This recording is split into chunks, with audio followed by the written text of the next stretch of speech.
Good morning, folks. Garry here from GBL, the Old Church 5-acre homestead. What do you think of this hat that I'm donning? It's one of the many hats that I scored this past summer attending the Saturday sales. And go check those videos out on our YouTube channel. I'm going to bring you now a mid-September garden tour. Folks, there's things in our garden that don't look all that pretty. Fall is in the air and things are dying. And, well, rather than talk to you about it, let's go take a look. So I'm standing here at the entrance to our backyard raised bed vegetable garden and greenhouse. It is Saturday morning, September the 17th. The crows are calling and it's around 6 a.m. here. So let's take a look. The rose that I thought was dying is still blooming. Isn't that amazing?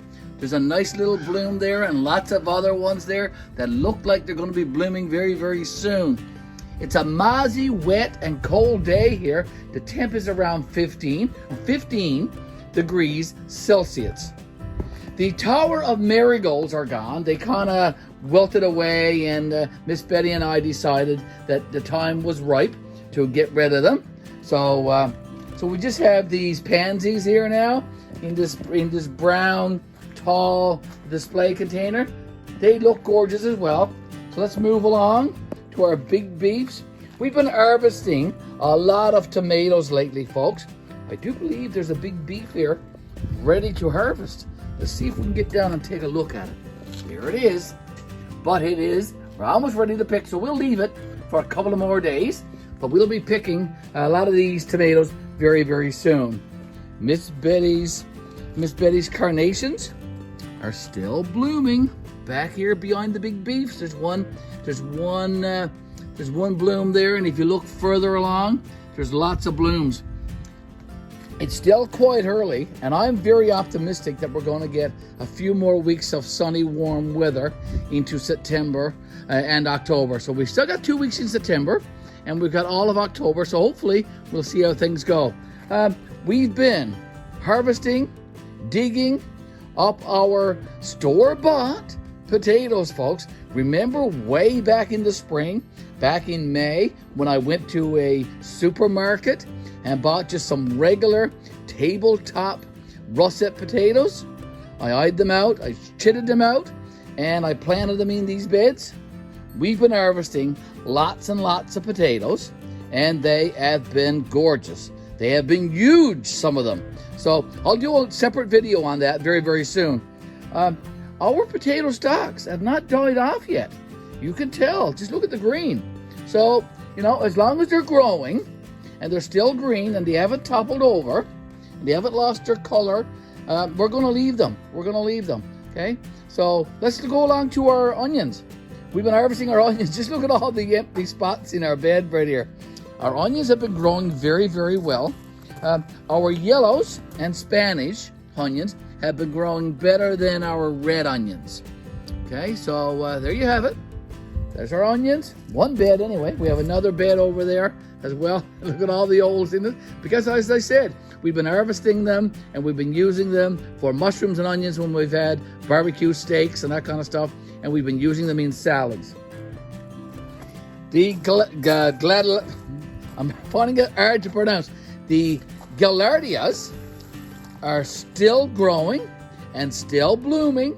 So there they are, along with the asta over on this side. Just look at that beautiful gaillardia. Gaillardia, it's growing very, very well there along with the asta. Here's our other onions, as I said. There's our couple of more beds of potatoes. And as I said, lots and lots of green still. So we're just going to leave them alone. They're fine in the ground. Let's go over this way. Look at our beautiful beds of carrots. And we've been harvesting some of them. As you can see, there's a hole there.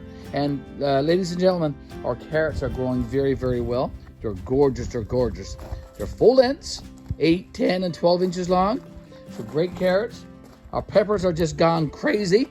We've been eating peppers, and Miss Betty's been making pickles with pickles in them. There's one right there ready to pick. Okay, there's still some more in through these these plants, and they're still blooms. I don't think they're going to make anything because the season is almost over for peppers here in zone 5. But there's still a few peppers in through these plants, as you can see. Look, there's a few more there. Okay, so we'll be harvesting some of these over the next couple of weeks. Our sugar snap peas and pole beans, we're going to be harvesting them probably this weekend and cleaning up these 2 beds. All right, so we'll be removing the chicken wire that we have there, and that'll all be removed. The onions did not fare very well in this bed. It's close to the house and in the shade, so they didn't grow very well because of it, I think. So we'll have to decide on what we're going to grow in this bed next year. Maybe some lettuces, or maybe we'll try some turnip in this bed, because we didn't grow turnip this year.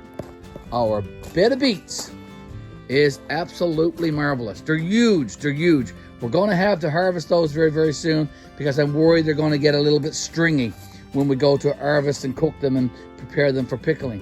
So we'll have that figured out. Okay, we have a few cabbage left. They're still doing pretty good. Okay, the white butterfly laid some eggs, of course, so we had to come out here and pick them. So there's a nice one. We've harvested a couple now. We've had a few meals with cabbage. That's our garden outside. We've been closing our greenhouse door lately to keep the heat in during the night. Okay, here we go. I picked these last night. Just look at them. There's some tomatoes that I picked last night, as I said. Okay, they're growing very, very well, and they're starting to split. So they need to be prepared. And there's still lots. There's one there almost ready to go. But look at all the green ones going up this plant right here. And there's 8 or 10 plants like that. Okay, where there are lots and lots of tomatoes. Just look right there, there's a few more there. Okay, come down, there's look, a bunch right there. Another bunch right there. So there's still lots and lots of tomatoes in this greenhouse. And there are huge cucumbers. Just look at that one right there, folks. I'm just using my hand for scale. Let me get this solo cup. This is a regular drinking solo cup. Just look. Isn't that amazing? Absolutely huge. Absolutely huge. Okay. And the plants go way, way up into the rafters in this 8-foot tall greenhouse. And so because it goes up past the rafters, they're like 10 and 12 feet long, these plants. Just look over there. Now, what's going to become of all these plants? I'm going to show you that in a minute, what we're going to be doing with all of this. Some more tomatoes over here on this side. There's another one there ready to harvest, and lots of green ones. Green tomato chow chow, or fried green tomatoes. That might be a couple of recipes, a few meals that Miss Betty and I will have to enjoy later on. Another cucumber down there ready to harvest, and there's several more. There's another cucumber right there. Look at that. So there's cucumbers, and another one in here. Look at that. So we've got cucumbers and tomatoes still coming out of our ears. Now, I'm going to give you a sneak peek at our sugar babies. A sneak peek at our sugar babies, because I'm going to be doing a video this weekend of our sugar babies. There's Wilson. There's Wilson. Say hi to Wilson, everyone. Hi, Wilson. Okay, that's it. Not going to do it anymore with our sugar babies.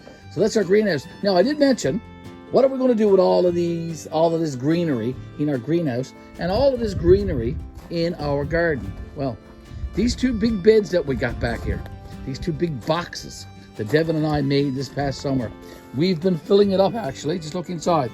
We've got lots of leaves in there already and some of the greenery. Okay, so we've had a few tomatoes that had blossom and rot on them. So we just throw those in here.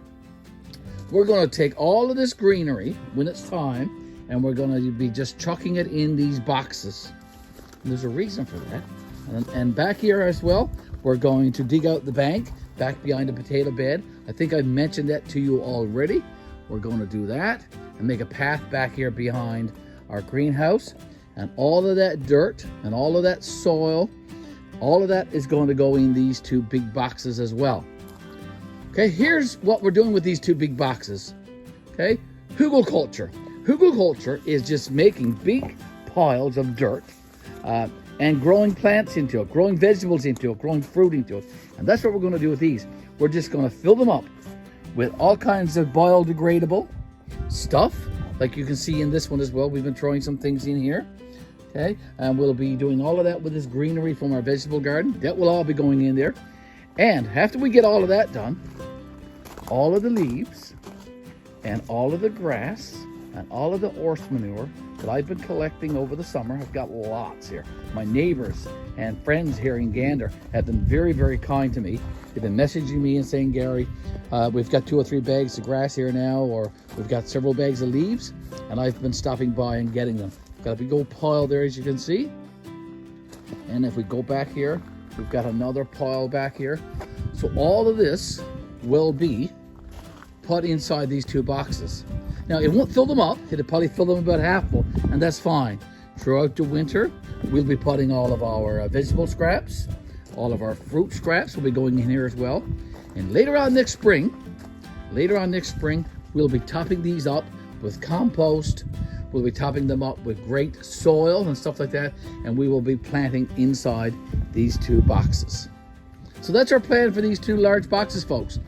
Hugelkulture, go check it out. I'll put the word in the description for this video, and there's tons and tons of YouTube videos, and if you Google Hugelkulture, you'll find lots and lots and lots of information. It's a great, great planting process, and follow that, and follow us. We are GBL, the old church, 5 Acre Homestead. We appreciate you always stopping by our channel. We appreciate you liking and sharing our videos. We appreciate and answer every single comment that you post. And we do appreciate you subscribing to our YouTube channel. Gary, folks, signing out. And I hope you enjoyed this mid-September garden tour. Bye for now.